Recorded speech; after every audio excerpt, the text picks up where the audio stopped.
thrilled to announce your election as the President of Manchiryal District to private schools. This achievement is a testament of your leadership, vision, and dedication to education. Your tireless.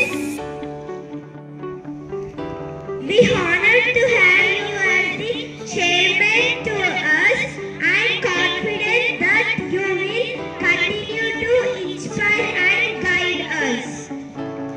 Please accept our heartfelt congratulations on this remarkable achievement.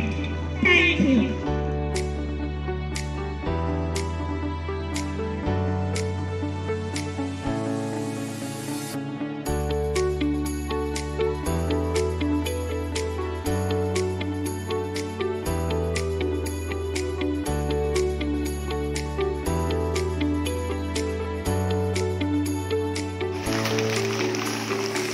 Good morning to one and all. So it is a great honor for me to felicitate on this occasion.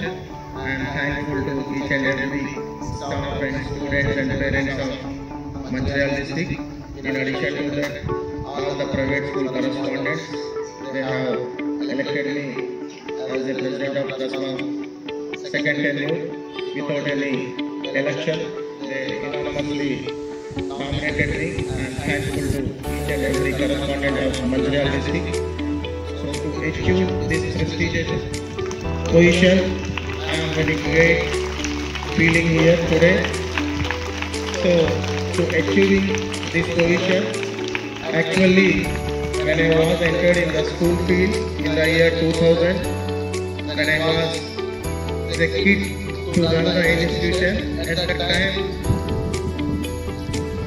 సమయంలో మంచిర్యాల జిల్లా private పాఠశాల సంఘానికి అధ్యక్షులుగా ఉన్నటువంటి రాజారెడ్డి గారు and కొంతమంది రామకృష్ణలో ఉన్న మన మిత్రులు అప్పుడు నేను పాఠశాలలో తీసుకున్నప్పుడు చాలా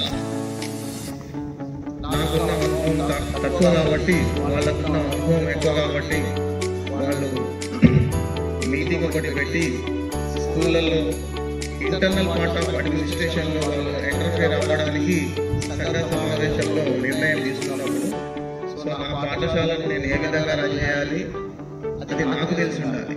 బట్ సంఘ సభ్యులందరూ నన్ను డిమోరలైజ్ చేయడానికి, నేను కొత్తగా ఈ ఫీల్డ్లో వచ్చాను కాబట్టి నన్ను బెదిరించే ధోరణిలో నువ్వు ఈ విధంగా చేయొద్దు, ఈ విధంగా చేయొద్దు, నువ్వు ఈ విధంగా చేస్తే ఎట్లా అని చెప్పేసి నాకు కొన్ని రెస్ట్రిక్షన్స్ పెట్టినప్పుడు నాకు అప్పుడు ఎన్లైట్ అయింది. సో అప్పుడు నేను వాళ్ళు చేసిన దాన్ని విభేదించి నా స్కూల్ని నేను ఏ విధంగా రన్ చేసుకోవాలో I want to decide it. You don't have a right to interfere in my school administration, I never listen your advice అని చెప్పేసి అక్కడనే వాళ్ళందరినీ విభేదించి మీరు ఏం చేసుకుంటారో చేసుకోండి, నాకు చేతనైతే నేను స్కూల్ రన్ చేస్తాను, లేదంటే నాకు చేత కాకపోతే ఇదే బుల్డోజర్ తీసుకొచ్చి ఉన్న క్లాస్ రూమ్లన్నీ కూలగొట్టి మళ్ళీ నేను దేశ సేవ పెడతాను, లేకపోతే కెనడా వెళ్ళి చాకరీస్ పడతా, అమెరికా వెళ్ళి చాకరీస్ పడతా, కానీ మీరు చెప్పింది నేను వినను. సో మీ సంఘానికి సంబంధించిన ఏదైనా సమస్య ఉంటే దానికి నా కాంట్రిబ్యూషన్ ఉంటుంది, కానీ internal part of the school అడ్మినిస్ట్రేషన్లో ఎవరు కాలు ఏలు పెడితే నేను ఒప్పుకోనని చెప్పి అప్పుడు వాళ్ళందరూ మంచిర్యాల జిల్లా వాళ్ళందరూ కూడా నన్ను విభేదించిన నేను ఒక్కడిని బయటకు వచ్చి ఆ రోజు నేను మళ్ళీ దాన్ని ఛాలెంజ్ చేసి బయటకు వచ్చి ఆ రోజు నేను డిసైడ్ చేసిన. అప్పుడు నేను ఒక పుస్తకం చదవడం జరిగింది. మన రాజ్యాంగ నిర్మాత భీమ్రావ్ అంబేద్కర్ గారు రాసిన పుస్తకంలో ఒక మంచి కొటేషన్ నాకు దొరికింది. సమర్థులు బాధ్యతలు తీసుకోకపోతే ఆ సమర్థులు మన మీద రాజ్యం వెళ్తారనే సూక్తి నాకు మంచిగా ఇన్స్పైర్ జరిగింది. ఆ స్ఫూర్తితో ఎవరైతే ఈ బాధ్యతల్లో ఉన్నారో వాళ్ళు నన్ను పిలిచి నన్ను క్వశ్చన్ చేసే స్థాయి ఉందంటే వాళ్ళు ఆ పొజిషన్లో ఉన్నారు కాబట్టి నన్ను ఇన్వైట్ చేసి నన్ను క్వశ్చన్ చేస్తున్నారు. సో ఎవరైతే ఆ స్థాయిలో ఉండి నన్ను క్వశ్చన్ చేస్తున్నారో అదే స్థాయిలో నేను ఎందుకు వెళ్ళకూడదని చెప్పి ఆ రోజు నిర్ణయించుకున్నాను. I decided on that day to achieve this position in 2002 and 2001. So after that, sincerely, I have been running my institution. Not only running my institution, I extended my cooperation to all the private school management whenever they face any problem, they are calling me, they are taking my suggestions and instructions on behalf of the school administration. So that is the position of Ajit sir. Because of that dedication, sincerity, so పిల్లలందరికీ ఈ సందర్భంగా నేనేం చెప్తానంటే, మీరు ఎదిగే క్రమంలో మీరు as a స్టూడెంట్గా ఉన్నారు. సో మీకు ఇప్పుడు 10th క్లాస్ అయిన తర్వాత హైయర్ ఎడ్యుకేషన్లోకి వెళ్ళినా కానివ్వండి, డిగ్రీలో కానివ్వండి, హైయర్ ఎడ్యుకేషన్లో, పీజీలో ప్రతి దగ్గర కూడా అణచివేత ధోరణి చాలా ఎక్కువగా ఉంటుంది. ఎప్పుడైతే ప్రశ్నించే తత్వం మనం పెంచుకోమో అణచివేస్తూనే ఉంటుంది సమాజం. సో అణచివేతకు గురి కాకుండా మనలో ఉన్న శక్తిని మనం ముందుకు తీసుకెళ్లాలంటే మనలో కావాల్సింది చిన్న పట్టుదల, క్రమశిక్షణ, డెడికేషన్, సాధించాలనే తపన ఉన్నట్లయితే మనం అనుకున్నది మనం సాధించవచ్చని నేను సాధించుకున్నాను. కాబట్టి మా పిల్లలు, మా టీచర్స్ అందరూ కూడా మీరు కూడా ఇదే ఇన్స్పిరేషన్తో గ్రేట్గా ఫీల్ అవ్వాలి.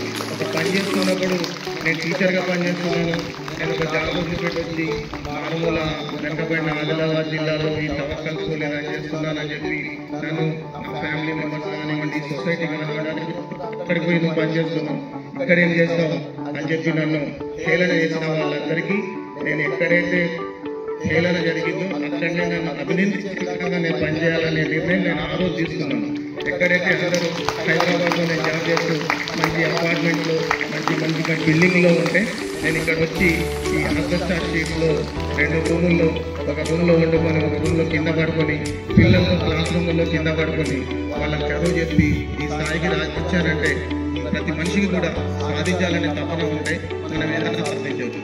కానీ కొంతమందికి ఒక పొజిషన్కి వచ్చిన వెంటనే మనకు చెడగొట్టే వాళ్ళు చాలామంది ఉంటారు, మనల్ని డైవర్ట్ చేసే వాళ్ళు చాలామంది ఉంటారు. కొంత డబ్బు, కొంత హోదా రాగానే యాక్టివిటీస్ వైపు వాళ్ళందరూ ఎంతైతే తొందరగా ఎదుగుతారో అంతే తొందరగా పద్మావస్థకు వస్తారు. సో ఇందులో క్రికెట్లో కానివ్వండి, మంచి ప్రొఫెషనల్ కానివ్వండి, ఐఏఎస్లు కానీ, ఐపీఎస్లు కానీ జాబ్ సాధించే వరకు వాళ్ళలో కసి ఉంటుంది. ఒక పొజిషన్కి వచ్చిన తర్వాత ఇండిసిప్లిన్ కారణంగా ఆ స్థాయికి వెళ్ళకుండా కిందికి వెళ్ళిపోతుంటారు. కాబట్టి మై డియర్ చిల్డ్రన్, చివరి నిమిషం వరకు మనం విశ్రమించవద్దు.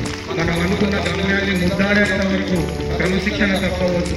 తల్లిదండ్రులు మిమ్మల్ని ఎంతైతే పవిత్రంగా చదివించడానికి ఈ పవిత్రమైన పాఠశాలకు, దేవాలయం లాంటి మన పాఠశాలకు పంపిస్తున్నారో అంతే పవిత్రతతో మన పాఠశాలలో ఉంటే అన్నిటినీ మనం సాధించవచ్చనడానికి నేనే నిదర్శనం.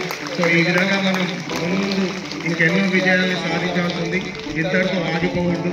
నన్ను ఎక్కడ చేసిన ఇదే రామకృష్ణ వాళ్ళకి నేను ఒక మెసేజ్, సో నేనే ఒక మెసేజ్ కావాలి. అందరూ ఏం చేస్తారు, ఇక్కడ పుట్టి, ఇక్కడ పెరిగి, ఇక్కడ అన్ని తీసుకున్న తర్వాత తీసుకుపోయి నన్ను ఒక ఎమ్మెల్యే గారు నన్ను అడగడం జరిగింది, ఎందుకు అది సార్ నువ్వు ఇక్కడ ఇన్ని డబ్బులు పెట్టి ఇల్లు కడుతున్నావు అని.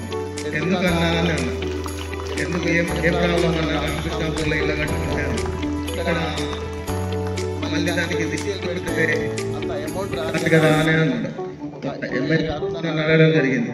నేనన్నా, అన్న కట్టేటప్పుడే నువ్వు అమ్మాలని నిర్ణయించుకుంటే అది అమ్ముడు పోతుంది.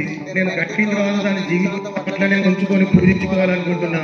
అదే ఉద్దేశమే నాకు లేనప్పుడు ఎక్కడ కట్టుకుంటే ఏందని చెప్పి నేను చెప్పడం జరిగింది.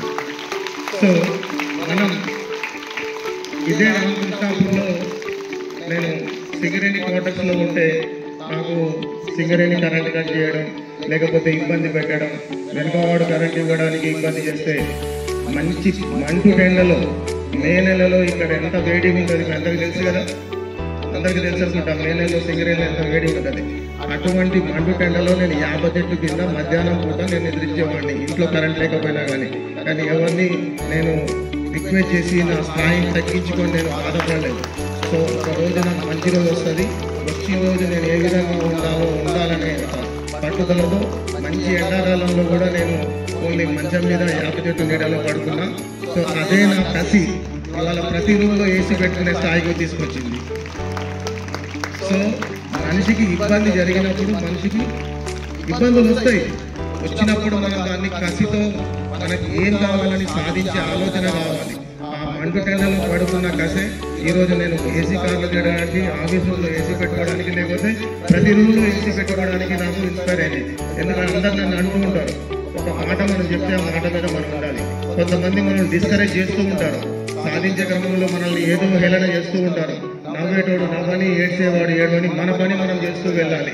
ఈ సమాజం ఎప్పుడు కూడా మంచి చేసేవాడిని పొగడే వాళ్ళు దాదాపు కేవలం 5 to 10% ఉంటే 90% they have to discourage us. So don't discourage yourself. If you want to achieve anything, you have to go ahead without any hindrance. So you have to do it with the disciplined manner. క్రమశిక్షణ ఉంటేనే మనం ముందుకు వెళ్ళగలం.